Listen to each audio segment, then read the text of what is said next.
চেনেন নাকি? গুরুজি বহু বছর বেনারসে ছিলেন, তারপর বোধহয় লখনৌ, শেষে উনি আগ্রায় অনেক বছর ছিলেন, কিছু বছর হলো শ্রীপুরে এসেছেন। কুর্চি, আমাদের বর্ধমানের বাড়ির ছোট কাকার মেয়ে কুর্চি। পিঠোপিঠি ভাই বোন আমরা, অল্পই ছোট আমার থেকে কুর্চি। আর এ নিয়ে আমাদের দেশের বাড়িতে কি আলোড়ন, শেষে কি করুণ পরিণতি কুর্চির। ও মাই গড, এতদিন পরে। এক সময় চেনা ছিল বোধ করি। না মানে একই নামে তো অনেক লোকই হতে পারেন, তবে ক্লাসিক্যাল গায়ক হিসেবে তো উনি। একসময় এর গান খুব শোনার সুযোগ হয়েছিল আমার। আপনার কথা বলবো তাহলে গুরুজিকে গিয়ে? না না, আমার নাম বলবেন না, আমার নাম বললে উনি আমাকে চিনতে পারবেন না। আমি একজন সামান্য শ্রোতা মাত্র, তবে বহুবার ওকে খোঁজার চেষ্টা করেছি আমি। মানে এই গানের কারণেই, ওই কলকাতায় বা দিল্লিতে গান গাইতে গেলে শুনেছি ওনার নাম, তবে তখন হয় উনি আমার যাবার আগেই গান গেয়ে চলে গেছেন, নয়তো আমি চলে আসার পরে উনি গান গাইতে এসেছেন। আরে এত চিন্তার কি আছে? আপনি তো বরযাত্রী যাচ্ছেনই, দুদিনের তো ব্যাপার, তখন দেখা হয়ে যাবে।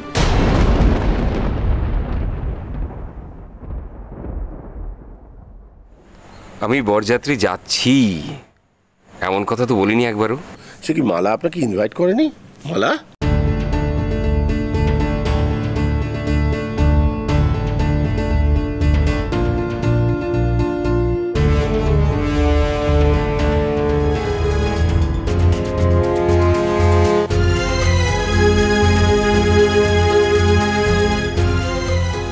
অবিন্দা, অনেক রাত হলো, বাড়ি যাবে না?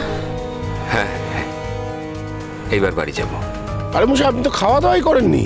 ঠিক, এই মালা যাও, ওর খাবারটা প্যাকেট করে দাও, না খেয়ে থাকবে নাকি সারা রাত?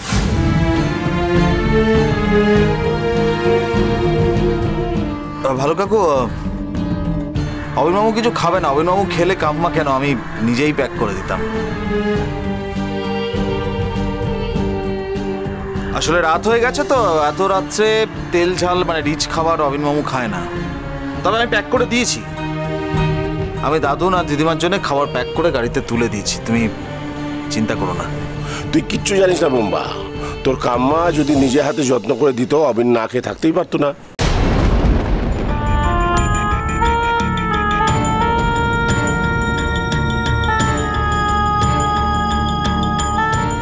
দাও না মালা, বেচারা কি সারা রাত না খেয়ে থাকবে নাকি? আপনি বেশি ব্যস্ত হচ্ছেন একটু। আমি আজকাল রাতে রিচ খাবার খাই না।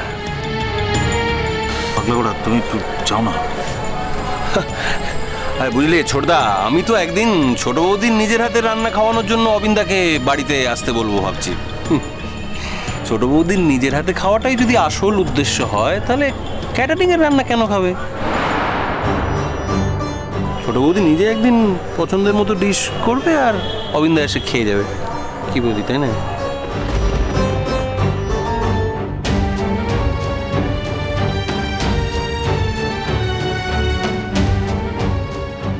আচ্ছা, আমি তাহলে এগোই। মেঘলামা, খুব ইচ্ছে ছিল তোমার গুরুজির সঙ্গে দেখা করার। হ্যাঁ, তাই যদি হয় তাহলে তুমি চলো না আমাদের সঙ্গে বরযাত্রী। হ্যাঁ, তাই চলো না অবিন। কিন্তু সেদিন তো আবার মালা যাবে না।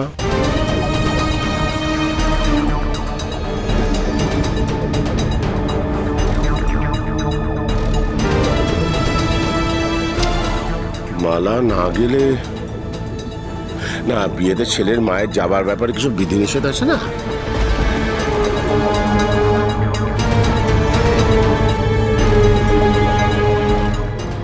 আরে আমরা হুশু খবর আমরা কবে মানি? না না, মালা তো যাবে। হ্যাঁ, মালা যাবে তো। হ্যাঁ হ্যাঁ, যাবে। তাহলে অভিনয় যাবে।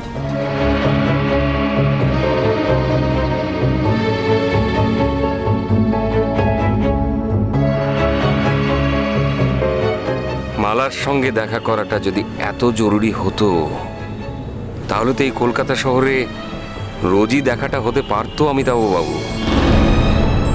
আমি তো আপনার বাড়িতেই চলে যেতে পারতাম। আপনার বাড়িতে আপনার কুটুম এলে আপনি কি তাকে না বলতে পারতেন?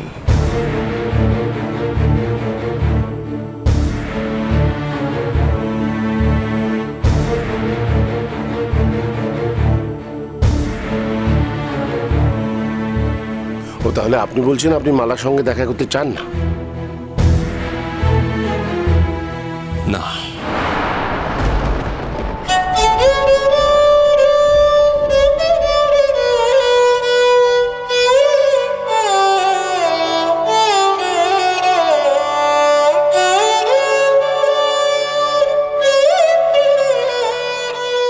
ভারী অদ্ভুত কথা। কিচ্ছু অদ্ভুত কথা না অমিতাভ বাবু। কিছু কিছু সম্পর্ক এমন থাকে জীবনে যা দেখা হওয়া না হওয়ার উপরে কিছু নির্ভর করে না।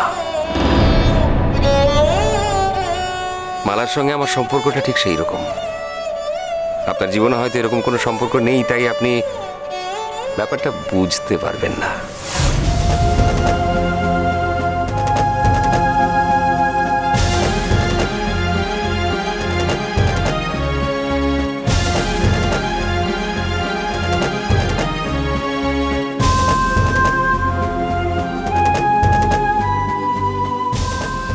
মেঘলা মা, আসি আসি চন্দন। আসছি। একটা রিকোয়েস্ট, বিয়েতে আমাদের বাড়িতে কিন্তু আপনাকে আসতেই হবে। আমি জানি সেই সময় হয়তো গুরুজি থাকবেন না, তবু গরিবের ভিটাতে যদি একবার ঘুরে যান। দেখি দাদা, আমি তাহলে আসি। এসো হবে, এসো। বৌদি আসছি, চলি। অবিন মামু, অবিন মামু প্লিজ এসো কিন্তু, প্লিজ। এই যে ছোট বাবু, চলি। থ্যাংক ইউ, আবার দেখা হবে। নিশ্চয়ই। অবিন মামু, তোমাকে কিন্তু তাতানের বরযাত্রীতে যেতেই হবে। হ্যাঁ প্লিজ এসো না, যেতেই হবে কিন্তু।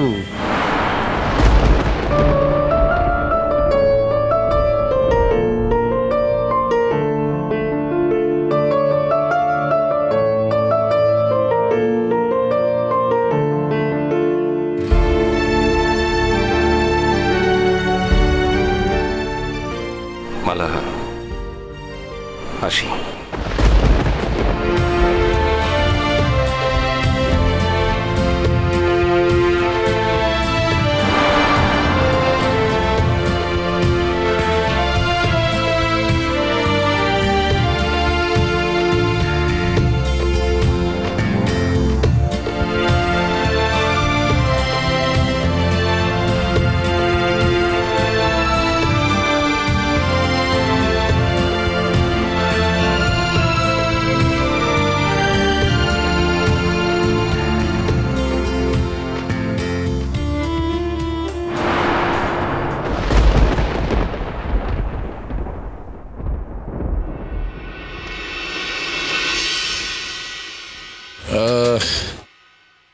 অনুমতি দিতে হবে এবার। খুব খুশি হয়েছি দাদা এসেছেন। নমস্কার। নমস্কার। দিদি আসছি, আসো। এগোই তাহলে। আপনারা কিছুতেই যখন থাকবেন না তখন আর আটকাই কি করে? আচ্ছা দাদা, আমি একটু ভেতরে যাচ্ছি, আমার খুব টায়ার্ড লাগছে। চন্দনবাবু নমস্কার, আমি আসছি। হ্যাঁ, শিওর শিওর। আর তো থাকার দরকার নেই, এতক্ষণ যে অসভ্যতা করার ছিল সেটা হয়ে গেছে, তাই চলে যাচ্ছে একটা অসভ্য ব্রুট। আসি, সেদিনকে সবাইকে নিয়ে আসবেন প্লিজ। দাঁড়ান আঙ্কেল, এখনই যাবেন কি? আপনার মেয়ে আর আমার দেওরের কথা তো ওদিকে শেষই হচ্ছে না।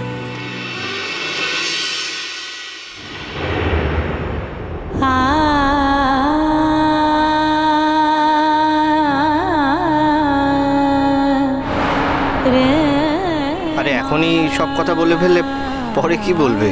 হ্যাঁ ঠিকই বলেছ। মৌয়া, তিতিকে ডেকে আনো, আমাদের এগোতে হবে, সামনে অনেক কাজের প্রেশার আছে। আচ্ছা, আমি ডাকছি।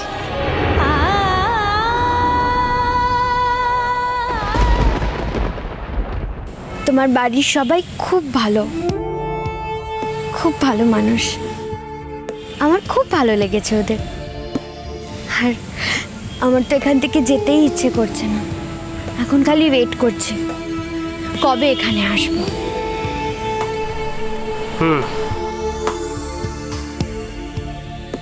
তোমাকে কিন্তু আজকে খুব হ্যান্ডসাম লাগছে, আমি তো চোখই ফেরাতে পারছি না। Thank you. আচ্ছা, তুমি আমাকে ডাকলে না কেন? তোমার যখন আমার সঙ্গে কথা বলতে ইচ্ছে করছিল, তুমি আমায় না ডাকলে আমি আসতে পারি? আমি নতুন বউ না? নদী